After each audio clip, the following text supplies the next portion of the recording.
Hi, and let me please in here give you our greetings for the WIN conference and my apologies for not being able to be there and deliver this report in person.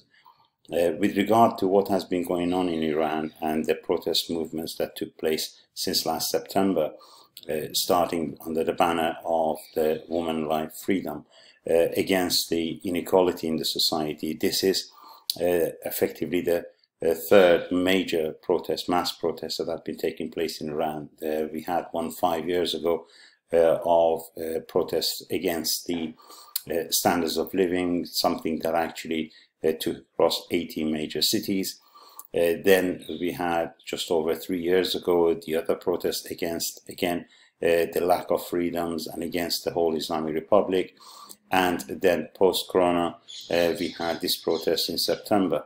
The protests have continuously grown in size and in depth and have escalated further and further. The most recent one of the last September was sparked off by the killing of a girl for not making sure her covering was appropriate according to the security forces. This was just a spark. And then it spread widely, and the presence of women, the presence of the youth, and large sections of people across different parts of Iran, these escalated massively to a major protest that lasted several months, a lot longer than the ones before. It seems that every time, obviously, it gets deeper and it gets more escalated. This time we saw once again the protests against the Islamic Republic, and then after the street protests, then we saw a quieting down relatively in the street protest, and then everybody started by saying, and by everybody I mean the Islamic Republic and obviously the media, started by saying that everything has finished, everything has died down, and the whole protest actions of the masses has been defeated. This is the picture which is being portrayed. This is far from the truth. In so far as the street protests have been taking place, yes, they have slowed down, but the protests in Iran have not. We've had thousands and thousands of protest actions in workplaces, strike actions, a variety of forms, larger scale protests on workers in different industries, petrochemicals, steel industry, the sugarcane half-tapper, and many other places, schools, and it has a spread in all areas, from the service sector to the industrial sector to the financial sector, even the lawyers. Everywhere we see protest actions taking place in Iran. There are right now what is known as generally as the Sunday protests, which are for the retired workers from different sectors and different sections of the industries, who are always in the streets protesting against the standards of living and the lower standards of living, and for their rights and recognition of their efforts, and obviously the repayment of their due wages. These are continuous and they are non-stop. As I said, there are thousands every time, and they are taking place in different parts. What is important here for me to mention is stressing on a couple of issues. Number one is the actual protest action. The protest actions themselves push the Islamic Republic back vastly. And when I say vastly, I mean this is a government that was sanctioning and was agreeing with even throwing acid in the face of women who were not having their coverings. Through these protests and post these protests, the Islamic Republic has now taken back so much and has come up even with new laws to say that women should be given warnings and then fines and things like this. And this is a major setback for the Islamic Republic, even after all the harsh crackdown, all the imprisonments, and the variety of excuses they brought on their executions. Nonetheless, we still see that half the society, to a large extent, is still protesting, and they're not alone. This protest has been supported in all aspects. In the heat, for example, just to mention one area, a lot of the youth, male youth, are wearing shorts rather than full trousers in support of the right of the women. And this is just an example of a social appearance of the protests which are taking place, and the Islamic Republic cannot push them back. There are, as I said, suppression, and obviously the security forces do their utmost to ban any protest actions, but nonetheless they have not ceased and they are continuing, and we're still seeing protests everywhere in different parts of the society. There is one thing also to mention, and that is even the authorities themselves have widely come up and said that the society in Iran has changed. It is not possible to go back to pre-September 2022, and any reason could at any time spark off another major protest across the country. Throughout these protest movements, we saw large sections of society, the youth, as I said, mainly, were at the forefront that you could see on the streets, and obviously the presence of women and men in different ages, etc., protesting all the time against the Islamic Republic. This protest movement has been a continuation, as I said, of the previous protest movement, but has further shown a polarization in the society. A polarization that we had said that the Islamic Republic does recognize that the death knell of it has been effectively wrong. Everybody knows that the Islamic Republic cannot stay in power as it is, and it needs to face the fact, and it has been said by the authorities themselves, that anything could actually bring their downfall. The question was that to what extent we could combat this, and to what extent could an alternative or workers' alternatives be established across the society. These protests showed us two things. Number one, the Islamic Republic, despite its rhetoric that they have crushed down everything and they have now become an acceptable state, being able to join a variety of new conventions, whether we're talking about the official ones like BRISC or Chinese conventions, or pacts with Russia, or closely more recently with some countries in Africa, Kenya, etc., and at the same time reaching deals with Saudi Arabia and all the rest, trying to say that they are now an acceptable state. The truth is that this is just a gimmick. Everybody in Iran knows it is a gimmick, and the society does recognize this in a variety of its forms. It has been expressed, and they do know that this is not going to work. The problem for Iran, unlike probably many other reactionary states, at least in the region, is not that the world has become multipolar and they have got different baskets that they can go to. The problem with the Islamic Republic mainly is what is happening inside Iran. There is mass protest that is saying no to the Islamic Republic. And when I say no to the Islamic Republic, it's different, because they're not asking for one section to go, another faction to come in. They're not asking for an alternative within the state. The major demand in the society is that the whole Islamic Republic must go.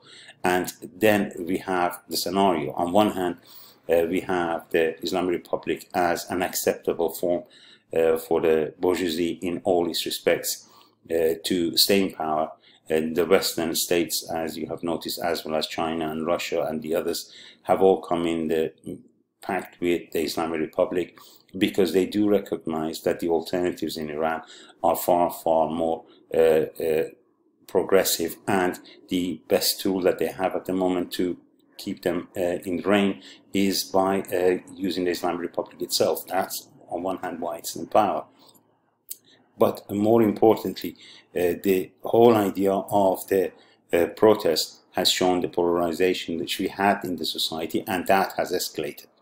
We have one alternative, which is the alternative of the right wing. This includes a variety of sections of the bourgeoisie who are in opposition, from the old monarchists to the Republicans to the nationalists. All of these have come together, and what they were pushing for was further action on the streets, people just to stay in the streets so they can actually make their deals with the different states, and then hopefully, that's what they were hoping for, to be able to just replace the Islamic Republic from the top, effectively trying to mimic something like what happened in the 1979 when the Shah's regime was toppled. This was their expectation, hoping to be able to do something from the top, and this was partially done in hand with some of the internal factions within the Islamic Republic, those who were nagging against the state, those who thought that this situation cannot continue as it is, and the downfall would actually be much more wider scale than they could possibly expect. So they all have got to the pact, and they were hoping for a change from above. At the same time, we had the mass protest from below. The protesters was asking for another, or demanding another alternative, and that was the alternative of being able to control their own life, and that to be done through their elections and elections of their own representatives who are accountable, everything to be run through the councils, from everywhere, from the factories to workplaces to different cities to the whole government, everything to be done through the running of the councils, and therefore effectively being able to enforce the rule of people by people to a large extent. These two alternatives have been rife in the society, and these protest movements showed further polarization. The defeat of the right wing in terms of being able to change and make a transfer from the top, their hope for being able to actually get the support as a regime change from the variety of the state, typically the Western states, these all failed, and they like to show this defeat of theirs as the defeat of the uprising and protest movement that was taking place. And this is very much in tune with what the Islamic Republic wants to portray. Insofar as the society is concerned, there is still protest going on, and that has not ceased. What we were pushing for from the very beginning was that these protests in the streets, they can only win if they are organized, and organization through formation of the councils at different locations, workplaces, and in different geographical locations across all of the states, making sure that we cannot go against the Islamic Republic with all its ammunitions and all its harsh suppression by just going to the streets and hoping that something will change. We need to be organized and pushing for the alternatives of organization, and forming them to whatever extent that we were able to. And we had some very major gains. This is something which has been seen in the society, and this is something which is felt in the society by, as I said, by the mass negation of the alternative of the right wing. Everywhere when the right wing was calling up for just joining and doing an action, the alternative was that we need to get together, unity. They tried to actually form all sorts of divisions. The Islamic Republic did this to a very, very large extent, and the right-wing opposition also did the same by trying to separate people into different geographical locations as different nationalities in Iran, by looking at the issue from the point of view of different types of people with different religions, by trying to separate them from the cities and the towns and the suburbs. All of these were all the time being enforced by a variety of means, but all of them failed because the banners and the demands and the slogans for unity and unity and unity across all of the country, irrespective of the nationality, gender, race, etc., and age, was something that was so prevalent that this efforts of the Islamic Republic and that of the right wing actually was defeated. This is a major gain in terms of feeling of the general society in Iran, that change is possible and they can stay united irrespective of all of the pressures and the propaganda and the machinery that the bourgeoisie has, whether in position or in opposition. One thing that must be said, and this again became clear, and that was the objective conditions are all there. There is a large working class, there is mass opposition to the Islamic Republic, there are major demands for the rights to equality, rights to freedom, being able to actually rule by ourselves through our own councils and representation of our representatives, accountability of them. These were all more and more outshined during this protest movement. The question probably which may arise in here is, well, given the fact that there is such a wide scale protest, given the fact that there is such a huge amount of unity, why were we not able to actually topple the Islamic Republic this time? And that, I think, is what the bourgeoisie has been trying to show us, as it is not really a movement. It is something which comes up and goes, and there is no real, if you like, intention behind it. But the truth is that the reason why we need to topple the Islamic Republic, and how we could actually topple the Islamic Republic and be able to seek an alternative, is that this time this idea has won, and this has been a major effort which has been taking place in Iran. And that was, the idea is not for the Islamic Republic to go and just to go. This has been tried and tested in the 1979. The slogan that were being put forward was that the Shah must go, and that's it. This has gone out of Iran. This has passed, and it has been tested and has become a consciousness of the large section of the society. The idea now is not whether the Islamic Republic should go, but the idea is what should replace it. And this is where I said the battle of the alternatives has been taking place in Iran. And to what extent we are successful in this. This is the extent that we can topple the Islamic Republic and be able to replace it, because the idea this time is not just for the states to change hand, but the idea is to be able to make a major change, and in move towards a socialist revolution, to be able to form alternatives that can last and can show the main effective ways that the society could be run. The level of movement towards this side would obviously depend on us. As I said, the objective conditions are there. The subjective condition, that of our party, that of the working class organization, in terms of its general recognition of its own power as a class. This is the reason why we are working on, in order to actually make sure that this time round we are able to actually make a major change, which is effectively deepening further the class struggle and movement towards the socialist revolution. It is in this struggle that obviously we have two choices. Insofar as the bourgeoisie is concerned, they have their own choice. They have their own organizations, they have their own states, and they have the UN to support them, etc.